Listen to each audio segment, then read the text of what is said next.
First at 5, local law enforcement with a warning about a new form of fentanyl that's made its way to Portland. It is multicolored powder with the consistency of sidewalk chalk, and deputies say it is far more potent than the blue counterfeit prescription pills that we've been reporting on. Thanks for joining us tonight. I'm David Molko. And I'm Laurel Porter. This new form is called rainbow fentanyl.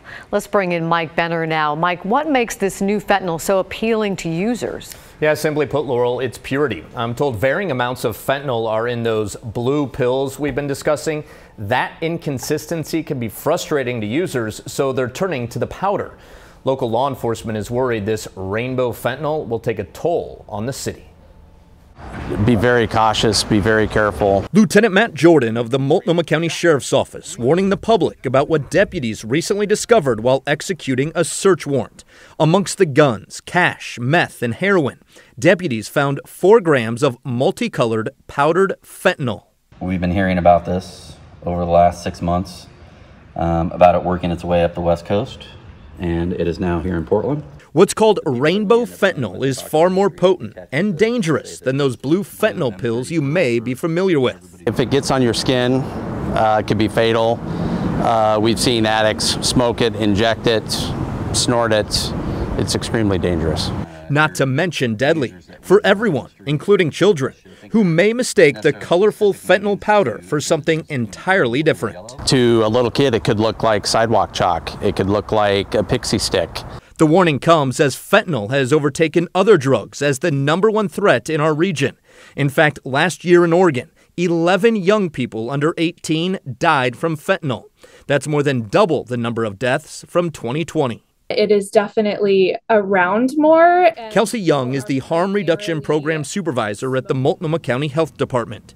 She says drug manufacturers may be adding dye to the fentanyl powder as a marketing tool or to signify different strengths and purities of the drug. Nobody knows for sure, but this much is clear. What we're mostly seeing is this powdered form being sold in really small amounts. In other words, nowhere near the amount discovered during the execution of that recent search warrant. But remember, even the smallest amount of fentanyl, especially in powder form, can be deadly. It's minuscule. The fatal amount is absolutely minuscule. All right, back to that recent search warrant that led to the discovery of this rainbow fentanyl.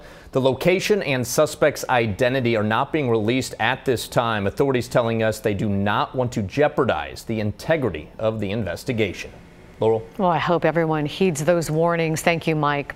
Developing tonight, a bicyclist is hurt after a car hit them in southeast Portland this afternoon. The crash happened by southeast 45th and Powell. Police say the cyclist is in the hospital as a trauma patient. The major crash team is also investigating. The car's driver stayed on the scene. No word yet on what caused this. New information on a deadly crash that shut down I-5 South yesterday near Woodburn. Police say the victim is an 18-year-old driver from Salem. They say he changed lanes into the path of a semi-truck. A passenger in the car was also hurt. The driver of the semi was not injured. Well, let's give you a live look this Tuesday over downtown Portland, which in many ways has struggled to recover from the pandemic. Now there is new data-driven research backing that all up. Brian Clerkley's on the ground for us. Brian, this study used GPS data to analyze foot traffic in downtowns across the country. And when it comes to bouncing back, Portland came out near the very, very bottom. Yeah, David. So researchers say that Portland is only 40%, about 40% recovered from pre-pandemic levels. And UC Berkeley says one reason for that is less foot traffic.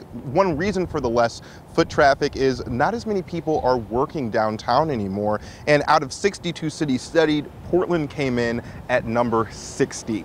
UC Berkeley professor Karen Chappell says they use GPS data from cell phones ranging all the way back from 2019 up until this year. Chappell says cities like San Diego and New York have recovered a lot better. She says that researchers looked at foot traffic going into establishments like restaurants, bars, and gyms.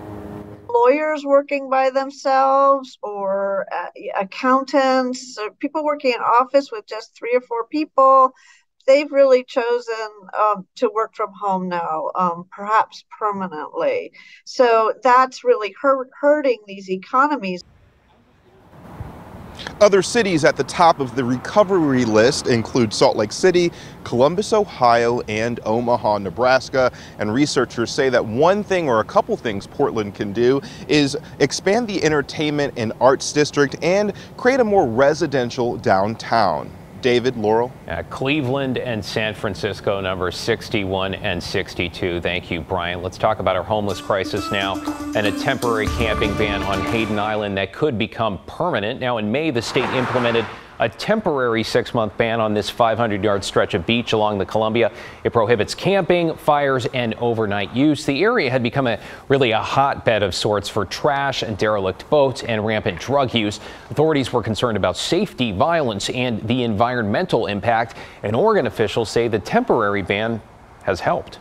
It has helped to reduce those impacts on the waterway. And for this reason, we're looking at enacting permanent rulemaking. We want the public to be able to pull up from the waterway and use and enjoy the banks over there.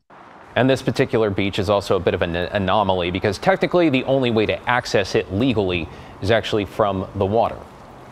A nonprofit that helps clean up trash in Portland is facing a huge setback. Someone ripped off the electric bike and cart they use to pick it up. Christelle Kumwe spoke with the co-founder who's asking for help to get it back. Portland nonprofit Trash for Peace has a vision of a world without waste. Well, our mission is to empower communities. Barbie Weber with the nonprofit says they accomplish that mission by offering low-barrier jobs to people experiencing homelessness. Our works as well as it does because we are peers and we can understand what it's like to be living outside and the things that we face. Trash for Peace picks up trash around homeless camps and other parts of the city using an e-bike and attached trailer. The reason they use the e-bikes is these places are hard to get to by vehicles, and we want to get as much trash out of those areas as we can.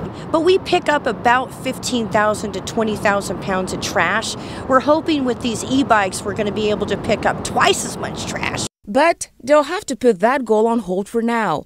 Early Friday morning, someone broke into their Southeast Portland warehouse and stole 4 tablets, a filing cabinet, and the nonprofit's e-bike and trailer. And we're all trying to make the city a better place, and to have the instrument to make that happen, be stolen, is really hard. A setback as they try to continue their mission to empower their community. We just want to keep going, and we found this to be really discouraging. The group had recently purchased the e-bike valued at about $3,000. Now here's another look at that e-bike again. If you see it, call police. I'm Christelle Kumwe for KGW News. Well, Betsy Johnson has turned in the thousands of signatures she needs to make it on the ballot in the race for Oregon governor. We were there today as the unaffiliated candidate delivered the signatures around midday. Her campaign says she turned in more than 48,000. That's about double the nearly 24,000 needed to qualify for the November ballot. This is a historic day, and what it proves is that you don't have to join a party or change parties to put Oregonians back in charge. You just want a better Oregon. Well, the Secretary of State is going to review all those signatures and has a few weeks to officially confirm that Johnson has qualified. Johnson served for decades as a Democrat in the Oregon legislature. Her 2 opponents both weighed in today. Republican Christine Drazen calling Johnson, quote, the second Democrat, end quote, in the race, lumping her in with Tina Kotek. Meanwhile, Kotek took the opposite approach, calling out Johnson for being too conservative. And speaking of elections, we're keeping a close eye on primaries in both Alaska and Wyoming, the latter where Republican Congresswoman Liz Cheney is trying to hang on to her seat. Cheney in particular targeted by former President Trump for her impeachment vote and her role on the January 6th committee. Alaska Senator Lisa Murkowski also facing a Trump-backed challenger. Now, Cheney projected to lose her seat, though sources tell NBC News she intends to keep trying to prevent Trump from holding office again. We'll have much more on those races tonight on NBC Nightly News. That's coming up at 5:30. Election day this year, by the way, will be a day off for the NBA. The league wants to encourage fans to vote. It just released its schedule for the upcoming season. All 30 NBA teams will be in action the night before on November 7th. The league hopes teams use those games to encourage voting. Today, President Biden signed the Inflation Reduction Act into law. It's the Democrats' sweeping spending bill on climate, health care, and taxes. It raises about $700 billion through corporate tax increases and prescription drug savings. The bill will spend about $400 billion on clean energy and health care provisions. President Biden touted the efforts to help battle climate change. This bill is the biggest step forward on climate ever. And it's going to allow us to boldly take additional steps toward meeting all of my climate goals, the ones we set out when we ran. The bill passed in Congress purely along party lines with no Republican support.